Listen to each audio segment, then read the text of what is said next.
Welcome to Sai சமையல். சாய் சமையலுக்கு உங்களை அன்புடன் வரவேற்கிறோம். இன்றைக்கி என்னன்னு பார்த்தீங்கன்னா, இந்த வாயு பிடிப்பு, இடுப்பு வலி, கேஸ் டபுள், பின்ன இந்த இடுப்பு வலி அடிக்கடி பிள்ளைகளுக்கு எல்லாருக்கும் வரும். பின்ன வயிற்றுக்கு சரியில்லைனாலும் வரும். அதுக்கு இன்றைக்கி ஒரு கை மருந்து என்னன்னு பார்த்தீங்கன்னா, இந்த 3 பூண்டு வச்சுருக்கேன். நல்லா பரும்பூண்டா நல்லா வறுத்துக்கோங்க. இதை நல்லா வறுத்துக்கணும். வறுத்துட்டு இதில் என்ன செய்யணும், இந்த ஒரு காயம், இந்த காயத்தை இப்படி போட்டுருங்க. போட்டு நல்லா வறுத்து எடுத்துக்கோங்க.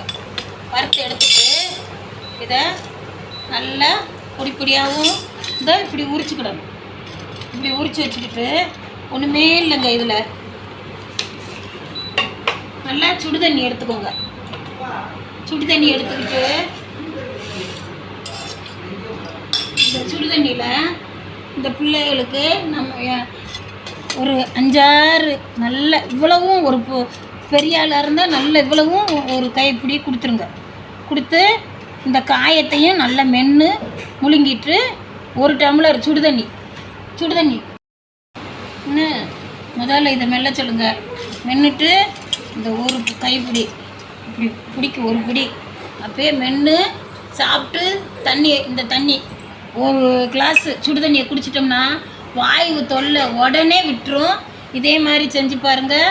செஞ்சுட்டு எப்படி இருக்குன்னு எங்களுக்கு கமெண்டில் சொல்லுங்கள். நல்லா இருக்குங்க, சூப்பராக இருக்கும். நல்ல மருந்து, கை மருந்து. இது சின்ன வலிக்கெல்லாம் ஆஸ்பத்திரிக்கு போகாதீங்க. ஆஸ்பத்திரி இப்போ அத்தனை ஒன்றும் இது இல்லை. இருந்தாலும் முடியாத பட்சத்துக்கு போகலாம். சின்ன கை மருந்து வீட்டில் பண்ணி பார்த்து கொடுங்க. நல்லா கேட்கும். பிள்ளைகளுக்கு உடம்புக்கும் நல்லது. கிருமி சின்ன பிள்ளைகளுக்கு இருந்தாலும் போயிடும்.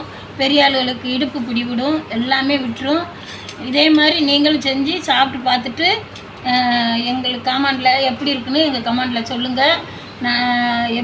லைக் பண்ணுங்கள், ஷேர் பண்ணுங்கள், சப்ஸ்கிரைப் பண்ணுங்கள். பெல் பட்டனை ஒத்த மறந்துடாதீங்க. நன்றி, வணக்கம். இன்னொரு ரெசிபியுடன் சந்திப்போம்.